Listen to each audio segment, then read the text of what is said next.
So one person says, so what if I know that I was absolutely part of the problem, but he doesn't want to talk about it? I want to tell him all of the things that I'm learning about myself, but he won't talk to me about it. Right. First of all, I would suggest that you don't necessarily go and do that. There's a way to do it, but not always directly. You say, why? There can be value, and I've actually encouraged people in the past to write letters and say, I take responsibility for the things I've done wrong, and I want to tell you that I'm sorry. But I think people begin to misunderstand that, or as a matter of fact, not begin to. People often misunderstood that, and so I stopped suggesting it because they wanted to list every single thing they'd ever done wrong, and then they went into great detail, like I'm no good, I shouldn't have done this. Even wrote it to the point where that I began to be afraid that if your spouse goes ahead with a divorce, they're going to show this to the attorney, and the attorney's going to show this to the judge, and you just made yourself sound like the worst person on the planet, Wow. and that's not smart. Yeah.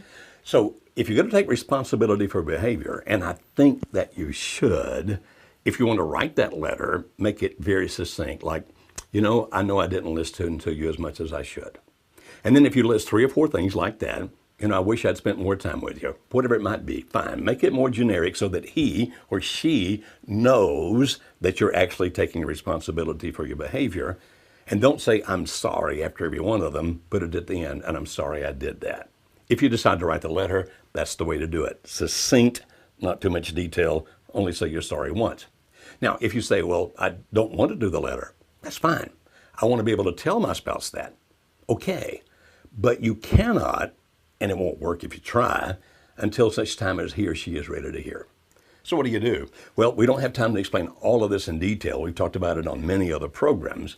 You become the safe place so that when your husband or wife has any communication with you, even if it's about business or about the kids, you're warm, you're friendly, you're safe. And if at any point he or she ever starts opening up, now you can't make them do this. You have to be patient. You have to be tolerant.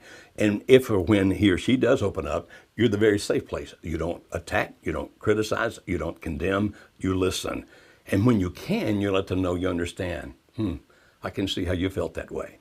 Now, after a conversation or two like that, when the next time you're having one that's open, friendly, that's when you can say, you mind if I tell you some things about what I've learned about me?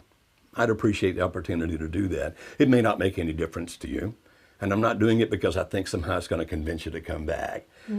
I just want to tell you some things that I've learned from all of this and how I've changed from it. So while this has been a terrible ordeal for me, there's some good that's come from it for me. Can I just share that with you? Because if they think you're trying to manipulate them, trying to make them come back, they're not going to listen. But if you can put it in that kind of a frame, where it's, I just want to share some things I've learned about myself, then it actually can be that they really, truly hear you. And when you do that, do not beat yourself up. Don't go on and on about how bad you are. Be more factual, like the things I talked about earlier. I know that you wanted to make love to me more often, and I didn't participate in that like I should have. I can see that now. Not like, oh, if I had loved you like I should have. You understand the difference in those two things? Don't beat yourself up. Be honest, but don't beat yourself up. That's good.